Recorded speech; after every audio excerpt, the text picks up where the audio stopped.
Karamihan sa atin nagmula sa isang simple at payak na pamilya. Walang yaman, walang pag-aari.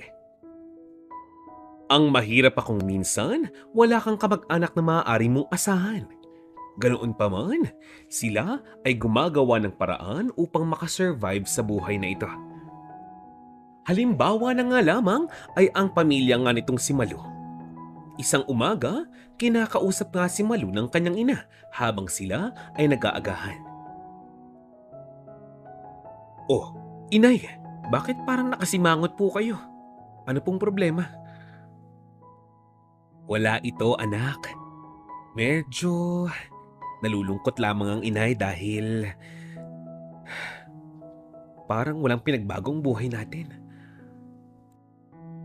Halos pagkatapos ng 5-6 na buwan, lilipat tayo ng bahay, ng apartment. Palagi tayong pinapaalis ng ating kasera. Hindi ko nga malaman kung ano bang dahilan. Masipag naman kami ng iyong ama. Ginagawa naming lahat upang makalikom ng sapat na pera para sa ating mga pangangailangan, kaya lang talagang hindi magkasya. Napakamahal ng bilihin. Ang bayarin sa kuryente, sa tubig, sa pagkain. Hindi talaga mag-abot. Ang nakakalungkot pa, mula nga yata nang isilang ako sa mundong ito, palagi na kami nangungupahan.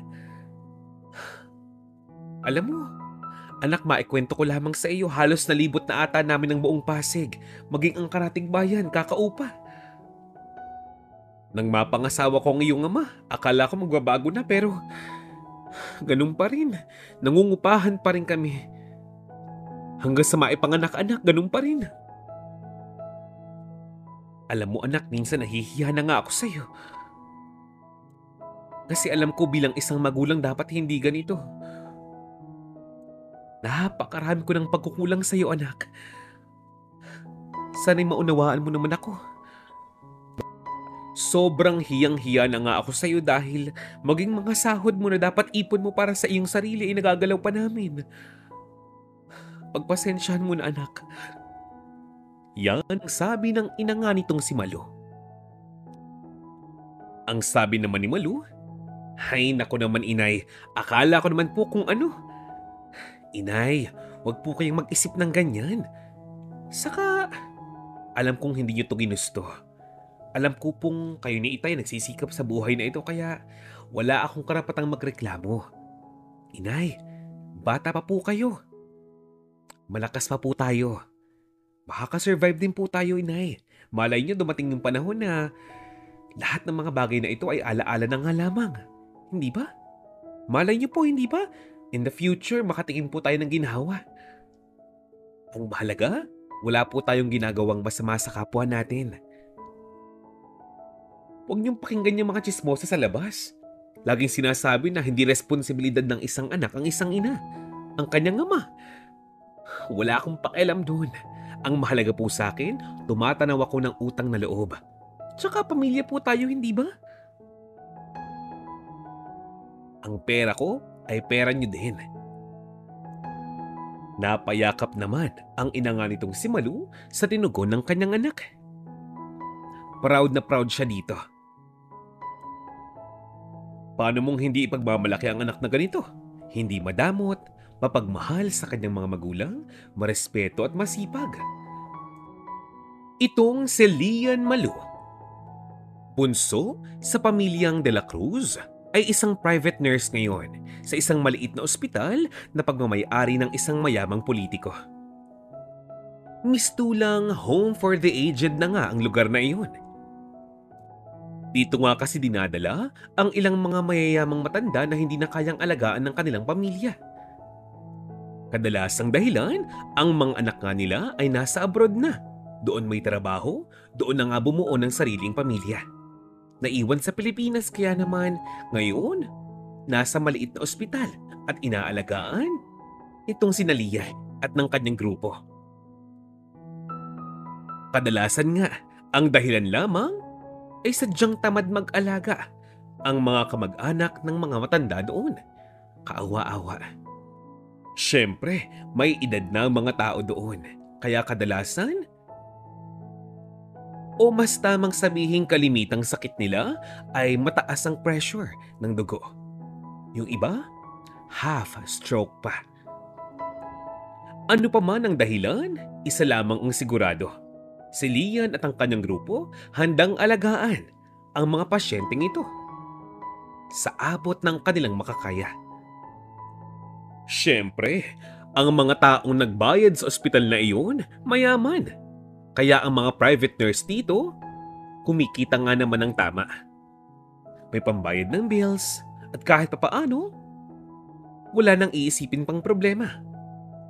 Pasensya na nga lamang ang kailangan. Kailangan mahaba talaga.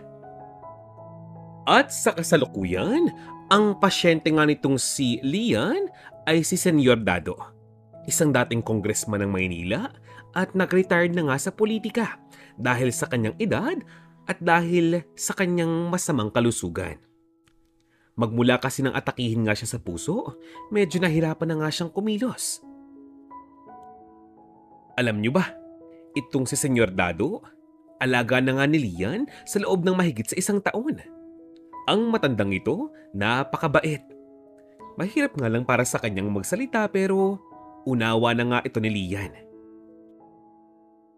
Si Senyor Dado, napakahiling magbasa ng mga libro, magsulat at kapag kinakausap nga siya ni Lian, tuwang-tuwa siya.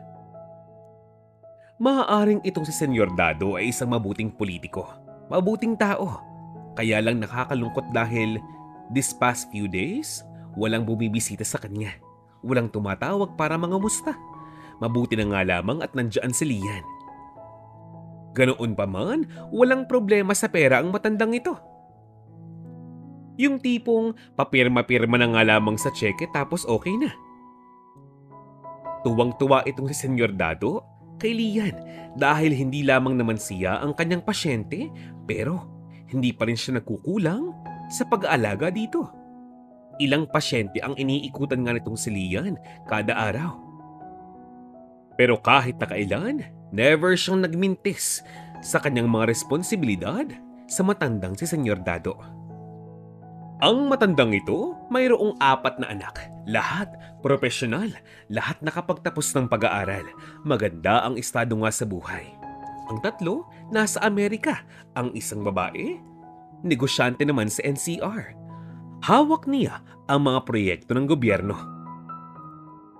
Ang palagi niyang dahilan, masyado nga raw siyang busy sa kanyang trabaho. Pero ang totoo, wala talaga siyang pakialam sa kanyang ama. Magmula nang mamatay ang kanyang asawa, ganoon na nga ang nangyari. Magmula nang pumanaw ang asawa ni Senyor Dado, pinabayaan na nga siya ng kanyang mga anak. Kasi nung panahong buhay pa ang kanyang asawa, ang misis nga niya ang nag-aalaga sa mga anak dahil itong si Senyor Dado ay abalang-abala sa kanyang mga responsibilidad sa bayan. Kaya sa paglaki nga ng mga ito, tila ba malayo ang loob nila sa kanilang ama. Sabihin na nga lamang natin na mas mahal ni Senyor Dado noon ang kanyang bayan kumpara sa kanyang mga anak at asawa. Mas may panahon siya sa bayan kumpara sa kanyang pamilya. Akala niya, sapat nang bigyan niya ng sapat na pera ang kanyang mga anak at asawa. Ang buong akala niya, sapat na at matatakloban na ng pera ang lahat ng kanyang mga pagkukulang bilang isang magulang. Pero hindi pala. Ang tanong, sa pagkakataong ito, sino nga ba ang may mali? Comment down below. Napakagaan ng loob ni Lian sa matandang si Senyor Dado. Para na nga niya itong lolo. Alam niyo ba, dumating pa sa punto na itong si Lian ayaw palitan ni Senyor Dado. Nais niya, si Lian lamang ang mag-aalaga sa kanya. Willing pa nga daw siyang magbigay at magbayad ng mas malaking rate para sa kanyang private nurse. Wag lamang siyang iwan ni Lian. Well, ang totoo niyan, napakaraming pasyente nga sa ospital na iyon. Gusto talaga itong si Lian. Kitang-kita ng mga pasyente doon na itong si Lian nagtatrabaho hindi para lamang sa pera, pero para gumaling na ang mga pasyente nga sa ospital na iyon at upang maibigay ang kanilang mga pangangailangan. Hindi ko alam kung maniniwala kayo o hindi, pero para kay Senyor Dado, lahat ng bagay na ginagawa niya, bawat kilos niya, pera ang katapat. Magmula sa pagkain kinakain niya, sa mga vitamins niya, sa kasuotan niya, sa mga gamot niya, ay, inaabot ng 100,000. Pero para bang para sa kanya, barya lamang ang mga iyon. Samantalang yung ibang mga Pilipino, mapa-confine lamang ng mahigit sa 1 linggo. Kahit nga 3 araw lang umiiyak na ang bulsa. Samantalang itong si Senyor Dado, walang kaproble-problema. May mga pagkakataon na itong si Lian na mismo ang pumupunta pa sa opisina nga ng anak nitong si Senyor Dado upang kunin ang tseke. Yan yung tsekeng ibabayad sa kanya bilang isang private nurse. Tila ba napansin nga ni Lian ang kakaibang ugali nga ng anak na Senyor Dado. Ibang-iba ito. Lalo na kapag kausap niya ang kanyang mga tauhan. Napakahilig nitong manigaw. Kung ipahiya niya ang kanyang mga staff, ay nako, grabe talaga. Nagkataong isang araw nang pumunta nga itong si Lian sa opisina nga nitong si Abigail na anak nga nitong si Senyor Dado, parang mainit talaga ang kanyang ulo. Pagpasok ni Lian ng opisina, "Oh, anong ginagawa mo rito? Isa pa, bago ka sana pumasok ng opisina ko, matuto kang kumatok." Yan ang sabi ni Abigail. Ang sabi naman ni Lian, "Ma'am, pasensya na po pero kumakatok po ako kanina pa. Kaso hindi niyo po ako marinig." Ang sabi ni Abigail, Alam ko na. Alam ko na kung anong kailangan mo. Pera, hindi ba? Cheque na naman." Nakakaumay ka na Halos buwan-buwan nakikita ko ang mukha mo rito. Hindi ba't ikaw si Lian, ang kanyang private nurse? Di ba? Sabihin mo nga sa akin, ano bang kondisyon ng aking ama? Bakit ayaw niyang lumabas sa lugar na yun? Wala siyang ibang ginawa kundi makipag-usap, makipagtawanan, makipagkwentuhan sa mga tao doon. Lalo na sa'yo.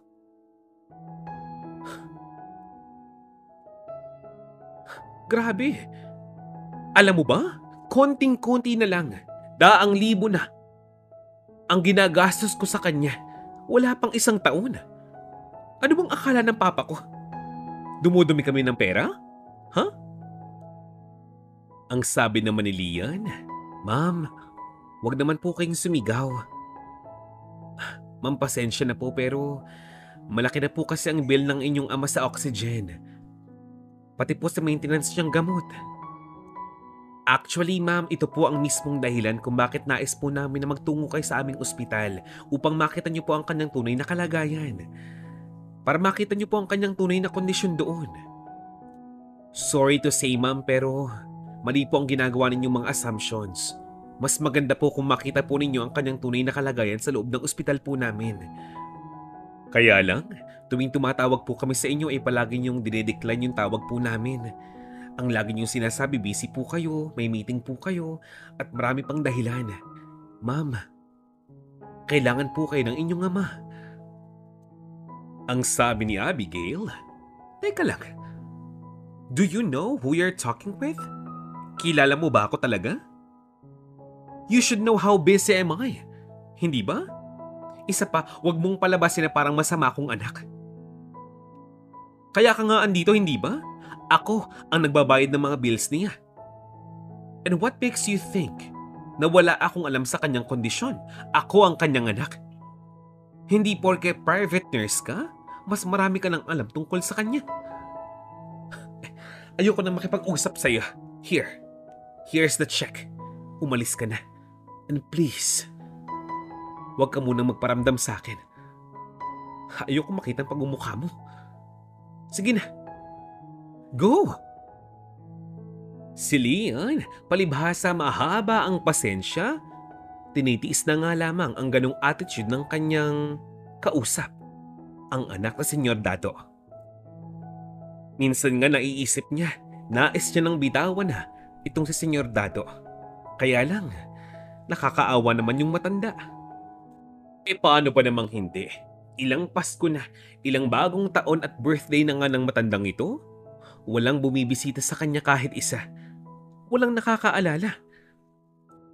Ilang Pasko, bagong taon at birthdays na nga ba ni Senyor Dado ang dumaan? Ni isa, walang nangangamusta, walang bumibisita, walang tumatawag man lamang. Kahit isa.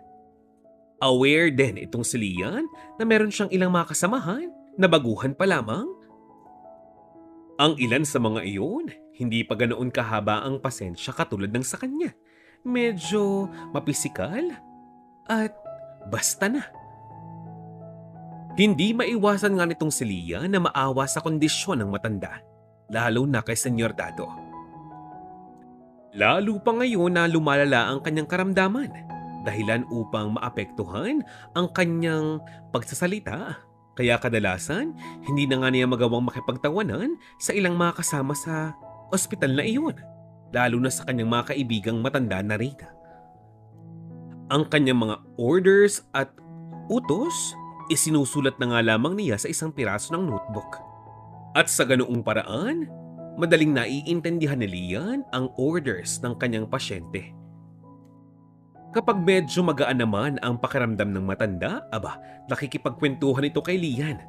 Inaabot nga sila ng ilang oras. Kakatawa.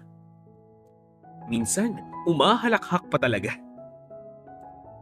Medyo nagbabago lang ang takbo ng usapan kapag nai-open nitong si Nurse Lian kay Senyor Dado ang kakaibang ugali ng anak nitong bunso.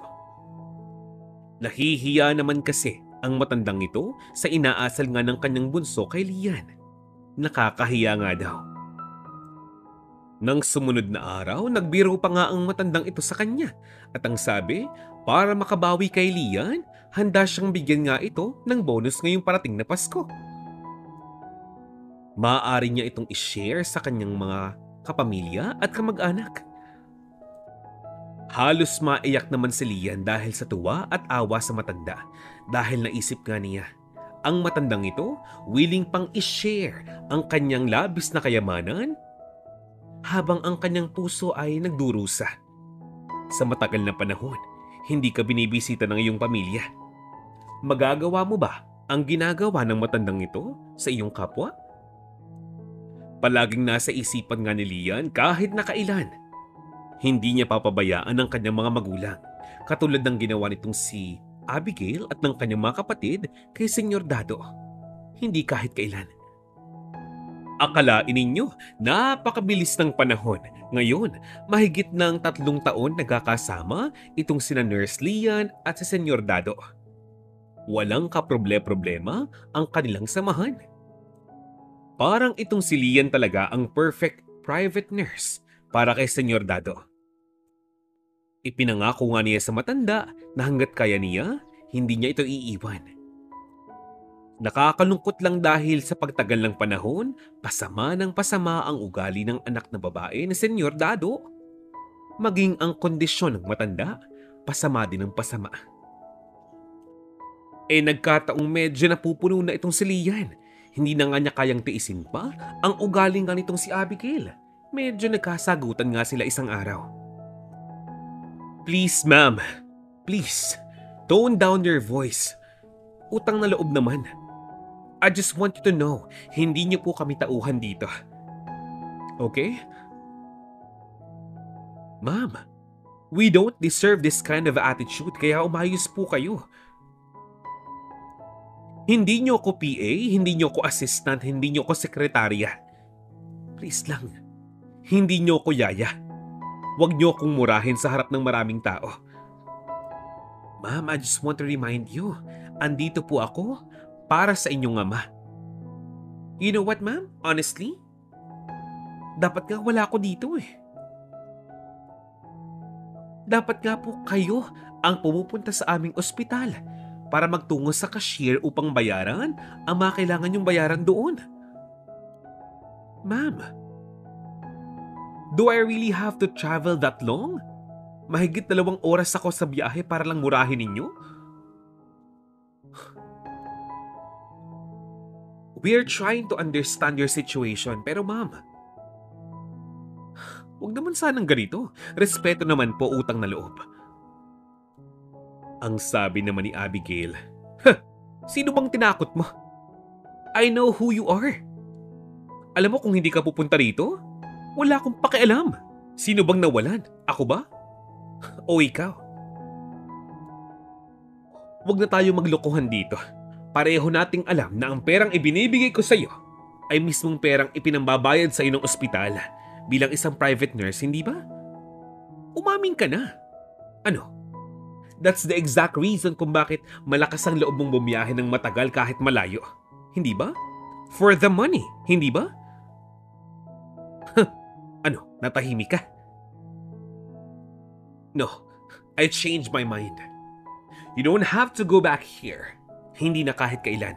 Kakausapin ko si Papa at ilalabas ko na siya sa ospital na iyon. Kayong mga linta kayo, akala nyo ba hindi ko alam? Malaking pera na ang nai-invest ng aking papa sa inyong ospital, di ba? Kaya hindi nyo siya kayang bitawan, hindi ba? Kaya kahit mahirap para sa'yo, bumabalik ka rito. Di ba? Si Lian, napailing na nga lamang. Hindi na nga siya para makipagtaltalan pat makipagsagutan sa babaeng ito. Na pera lamang ang mayroon. Manners? Wala. Malungkot na bumalik ng ospital si Lian upang kausapin itong si Senyor Dado. Nagpaalam siya dito at sinabing she is quitting her job bilang isang private nurse para kay Senyor. Naisip nga kasi ni Lian na kung nagkaroon nga sila ng sagutan nitong anak ni Senyor Dado, malamang ialis ng anak na iyon si Senyor Dado sa ospital. At kapag nangyari yun, maaalis na rin ang lahat ng suporta ni Senyor Dado para sa ospital. Kawawa naman daw ang ilang mga tauhan doon. At upang wala nang ang madamay, willing siyang mag-resign. Subalit nakiusap pa rin si Senyor sa kanya at sinabing kausapin at tawagan ang kanyang private na abogado. Si Lian kinuhanan ng ID nitong si Senyor Dado at ibinigay yun sa abogado. Ang sabi nga ni Senyor, ayaw niya na mapalayo kay Lian. Nais nga nilang gawa ng paraan na hindi na nga makalapit pa itong si Abigail sa kanyang ama dahil nga sa maling pagtrato nga nito dito. Ang gagawin nga nila, iaalis nila ng ospital na iyon si Senyor at itong si Lian pa rin na mag-aalaga dito. Pero tumanggi itong si Lian. Ang problema, sobrang nahihirapan ngayon ang kanyang mga magulang. Kaya, nang oferan siya ng abogado ng dobleng sahod, hindi na nga siya nakatanggi. Para ito sa kanyang pamilya. Gagawin niya ang lahat para sa mga ito, kahit mahirap, kahit masakit, kahit magulo. Makalipas ang isang linggo sa isang private condominium, doon inaalagaan itong si Senyor Dado ni Lian. Bukod sa private nurse, mayroon ding private na doktor itong si Senyor Dado. Kung kayo si Lian, ano ang gagawin niyo? Tatanggapin niyo ba ang offer ng abogado o tatanggihan niyo? Imagine, from 28K, magiging 50K buwan-buwan.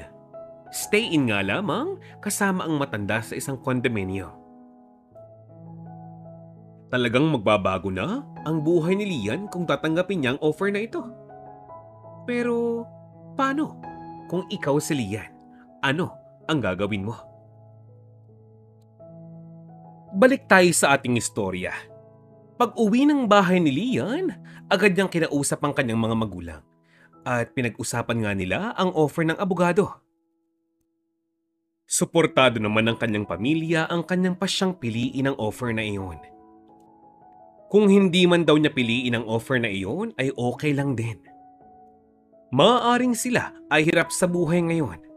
Pero kahit paano, may ipon pa naman silang pera na maaari nga nilang gamitin sa panahon ng pangangailangan. Pero para kay Lian, ang nais talaga niya ay maibigay sa kanyang pamilya ang deserve nilang mga bagay sa buhay. Halimbawa, ang pangarap nilang maliit na lupa at sariling tahanan para hindi na nga sila mangupahan buwan-buwan. Idagdag mo pa, maliit na tindahan o kahit na anong maaaring pagkakakitaan. Buo na ang loob nitong si Lia na tanggapin ang offer. Labis ang kagalakan ng matanda nang malaman ng balita. Ang sabi niya nga kay Lia nang sila magtagpong muli, siya na ang bahala dito sa lahat ng kanyang mga pangangailangan at sa kanyang pamilya. Siya na raw ang bahala. Muling nagtiwala itong si Lian sa kanyang pasyente. Ang sabi naman ng abogado, siya na nga rin ang bahala kay Lian. Sa lahat ng kanyang mga alalahanin, handa siyang sumuporta. Wala siyang dapat ikabahala sa kanyang kaligtasan at sa seguridad ng kanyang pamilya. Makatuwid, nangyari na nga ang plano. Inialis na ng abogado itong si Senyor Dado sa ospital na iyon. Si Lian nag-resign na. Makalipas ang ilang araw, sila'y nagtagpo sa isang kondominyo. Hindi naging mahirap para kay Lian ang kanyang trabahong ito. Isipin ninyo, iisang pasyente na lamang ang kanyang kailangang pagfokusan. Ang condominium na yun, hindi pa kalayuan sa kanyang tahanan. Pwedeng stay in, pwedeng stay out. Meron pa siyang nakikita at nakakasamang ibang tao. Halimbawa, yung private doctor nitong si Senyor Dado. Tandaan nyo, doble pa ang kanyang sahod na nakukuha. Labis pa ang kanyang kaligayahan dahil pagkatapos lamang ng ilang araw, parang lumalakas na muli ang katawan ng matanda. Napaka-stress-free kasi ng lugar na iyon. Sa malamang, sa pagkakataong ito alam na nga ng mga anak nitong si Senyor na wala na nga siya sa ospital na iyon. Pero bakit ganoon? Hindi man lang siya hinahanap. Basta, ang mahalaga, nasa maayos na kalagayan ngayon si Senyor. Pero isang araw, nakausap ni Lia ng abogado. At doon niya nga napag-alaman ang isa sa mga dahilan kung bakit ang mga anak ni Senyor ay hindi na nga nagpaparamdam sa kanya. Ang mga ito pala ay napamanahan na ng matanda. Naibigay na nga niya ang mga parte nga nila sa kanyang mga pag-aari. Sa makatwid, kahit pala pumanaw ang matandang ito ngayon, wala na nga silang pakialam. Hanggang sa ayon, dumaan na ang araw ng Kapaskuhan at ang bagong taon. Nakuha na nga ni Lian ang kanyang sahod, ang kanyang bonus. Napakaligaya nga ni Lia nang ibigay niya ang malaking halaga ng pera ngayon sa kanyang mga magulang. Partida, nagawa niyang ibigay ang mga ito nang hindi niya ginagalaw ang kanyang ipon sa bangko. Ang nais kasi ni Lian ay makapagpahinga na ang kanyang ama sa pagtatrabaho. Labis na ang kanyang pagod. Alam ni Lian na matanda na nga ang kanyang ama. Marami na nga rin itong iniinda. Kung ako sa'yo, huwag ka nang magpatumpik-tumpik pa. Kara-kara ka. Ipagawa mo na ang pangarap na bahay ng iyong pamilya. Yan ang sabi ng matanda dito kay Lian. Makalipas pa ang halos 2 buwan, napansin nga ni Nurse Lian ang pagbabago sa pakikitungo ng matanda. Halatang iba na ang kanyang aura. Iba na ang kanyang sigla. Ngumingiti pa rin siya pero parang may kakaiba. At sabi nga ng doktor niya, malamang dahil sa kanyang kalungkutan na kinikimkim sa kanyang loob, ito ang naging dahilan kung bakit mas naging komplikado na ang kanyang karamdaman, ang kanyang kondisyon. Para kay Lian, mahal niya ang kanyang trabaho. Pero bukas nga ang kanyang isipan na kung dumating ang panahong papanaw ang kanyang inaalaga ang pasyente, siguro mas tama na nga iyon para hindi na nga siya mahirapan, para hindi na siya malungkot. Kahit na hindi na nga masyadong sinusuportahan itong si Senyor ng kanyang mga anak, hindi pa rin siya nahihirapang bayaran ng tamang halaga si Lian, ang kanyang abogado at ang kanyang mga trabahador dahil meron siyang sariling pera. Napakarami niyang pera kung tutuusin. Kaya lang aanhin mo ang napakaraming perang ito. Nahihirapan na ang kanyang katawan. Bedridden na nga itong si senyor. Hindi na nga siya makabangon ng maayos, ni hindi makatayo, ni hindi na nga niya maigalaw ang kanyang mga binti. Abuti na nga lamang at nandyan si Lian. Malakas ang kanyang katawan, kayang-kaya niyang buhatin ang matanda. Ang problema, alam ni Lian na mayroong limitasyon ang kanyang katawan. Kaya lang, nahihiya naman siyang humingi ng isa pang caregiver na maaari niyang maging kapalitan. Kasi nga, malaki na ang binabayaran ng matandang ito. Sa kondo pa lamang, sa bills pa lamang, vitamins at gamot, therapy, private nurse at private doctor, meron pang abogado, at marami pang iba. Maaring siya ay mayaman pero may limitasyon nga kasi ang lahat. At yan ang bukas sa isipan ni Lian. Nahihiya siyang dagdagan pa ang problema ng matanda. Buwan-buwan lumalabas ang perang ipon ng matanda sa bangko. Pero sabi nga ng attorney, walang dapat ipag-alala itong si Lian. Ang kailangan niyang pagfokusan ay ang kanyang pasyente, hindi ang pera nga nito. Hanggang ang matanda ni hindi na makangiti, ni hindi na makapagsalita, ni hindi na rin makapagsulat. Ang kanyang pandinig at ang kanyang paningin, hindi na rin okay. Gustong-gusto ng tawagan ni Lian ang mga kamag-anak ng matanda upang ipaalam ang kanyang kondisyon. Pero ang utos nga ng abogado sa kanya ay wag na. Ayaw ni senyor na gawin niya ang bagay na ito. Ang dalangin ng matanda, sana kung maaari lang sanang gamitin ang pera upang ibalik ang lumipas na taon at mga panahon. Gagawin niya kahit ubusin niya ang kanyang yaman. Gagawin niya. Kaso, imposible. Isang maulang gabi, habang ang matanda ay tulog sa kanyang kwarto, si Lian nagtitimpla ng kape. Nagtaka siya dahil may narinig nga siyang isang malakas na hagok o tunog mula sa matanda. Tumakbo siya patungo sa kwarto ng kanyang amo. Nagulat na lamang siya dahil lumaylay na ang kamay ng matanda. Patay na itong si senyor. Agad niya nga itong pinulsuhan, kaya lang wala na nga talaga si Dado. Wala pang 10 minuto dumating naman ang doktor na kanyang kapalitan. Sabay silang napaluha dahil nakakaawa naman nga talaga ang kondisyon ng matandang ito. Sa huling sandali niya sa buhay na ito, ni isang anak wala sa kanyang tabi. Matapos maimbalsamo at mailagay sa kabaong ang katawan ng matanda, sa isang mamahaling funeraria, doon nila ito nilagak. Nang parehong gabi, lumapit ang abogado dito kay Nurse Lian. Meron siyang sinasabi at mayroong ipinakita.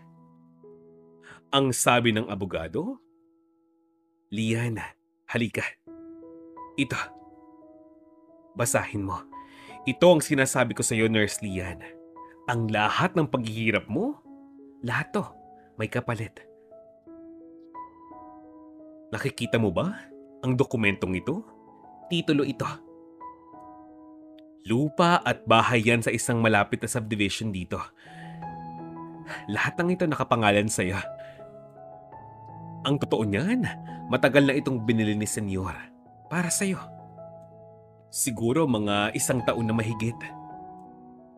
Alam ni Sir ang kondisyon ng buhay mo, ang estado ng iyong pamilya, ang iyong mga kapatid, ang iyong mga magulang. Alam niyang masipag ka, alam niyang masinop ka. Ganoon pa man, hindi lamang dobleng sahod ang willing niyang ibigay sa iyo.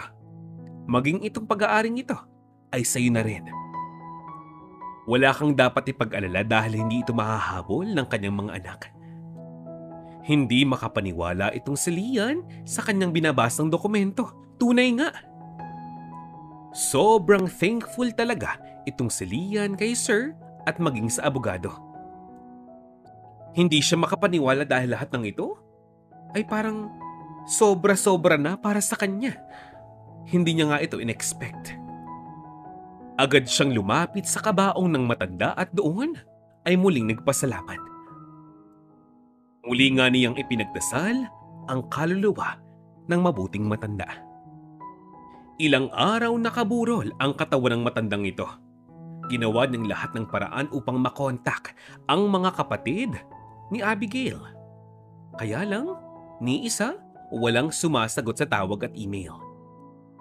Araw ng Biyernes, huling araw ng burol ng katawan ng matanda, ililibing na nga ito saka lamang dumating ang kanyang mga anak. Pero halos sumilip lang. Dalian ding umalis matapos ang libing. Ni walang kinausap na kahit na sino. Si Abigail lumapit kay attorney at kinausap nga ito. Baka daw kasi meron pang tirang pera sa bangko ang kanyang ama na maaari niyang makuha. Ibinigay naman ng abogado ang bank book ng matanda dito kay Abigail at umalis na nga ito. Habang nakatalikod noon si Abigail, binigyan nitong si attorney si Lian ng isang ATM account, ATM card. At sinabing pinabibigay nga daw yun ni senyor sa kanya. Maging ang private doctor niya, binigyan din. Walang sinabing kahit na anong detalye ang abogado ngayon. Basta ibinigay lamang niya ang regalo mula kay Senyor Dado. Ilang araw pang lumipas, sinamahan ni Lian ang kanyang mga magulang na mag-grocery. At may nakita nga siyang isang ATM machine. Lumapit siya doon, kasunod niya ang kanyang mga magulang. Pag-check nga nila ng balance, aba, halos mahimatay ang kanyang mga magulang. Paano hindi? Humigit kumulang 3 milyong piso ang laman ng ATM na yun. Hanggang pag-uwi ng bahay, hindi sila makapaniwala. Grabe, bumabaha at umaapaw talaga ngayon ang biyaya sa buhay ni Lian at ng kanyang pamilya. Akalain ninyo, nagbunga nga talaga ang lahat ng kanyang pagsisikap. Nabago ni Senyor Dado ang buhay ni Lian. Ngayon, hindi na nga sila para mag-worry kung papalayasin ba sila ng kung sino. Mayroon na nga silang sariling lupa at tahanan. Nagkaroon na nga sila ng sariling negosyo at nagawa ng mapag-aral nitong si Lian ang kanyang mga kapatid. Nagawa ng maibigay ni Lian sa kanyang mga magulang ang tamang health insurance para sa kanila dahil napakahalaga talaga ng kalusugan para sa ating mahal na mga magulang. Hep hep hep, hindi lang yan. Aba, sinong mag-aakala na ito palang si Lian ay matagal ng gusto ng private doctor nitong si Senyor Dado. So what? Kung umabot ng 7 taon, ang agwat nga ng kanilang edad. Sabi nga nila, age is just a number. Wala na nga daw siyang mahihiling pa. Napakasaya ng kanyang mga magulang, maligaya ang kanyang pamilya, masagana nga sila sa buhay at ngayon mukhang magkakaroon pa ng love life. Napakalaki ng utang na loob nitong si Lian at ng kanyang pamilya dito kay Senyor Dado. Nangako naman si Lian na hindi niya papabayaang mawala na nga lamang ng ganoon-ganoon. Masayang na lamang ang lahat ng regalong ibinigay ng matanda. Mga Kavonimalya, maraming salamat po sa inyong pakikinig. Dito na nga po nagwawakas ang ating istorya ngayong araw na ito. Shout out time! Binabati ko po si Miss Eliza Eusebio, Beatriz Bihaire, Crisel Mitran, Kayla Tamayo, Stella Bables, Mary Chris Javier. Hello po sa inyo, Miss Delia Rodriguez, Lisa Kudal, Marisa Zapata, Avelina Bores, April Spindler, Rosita Verdilio, Gunding Apolinario, Evangeline Scubert, Coco Party, Josephine Mapalad at Emerita Fala. Mga Kavonimalya, Today, I will post a new story sa ating TikTok account. Just search Vonnie Malia or Vonnie Malia TV sa ating TikTok. Please,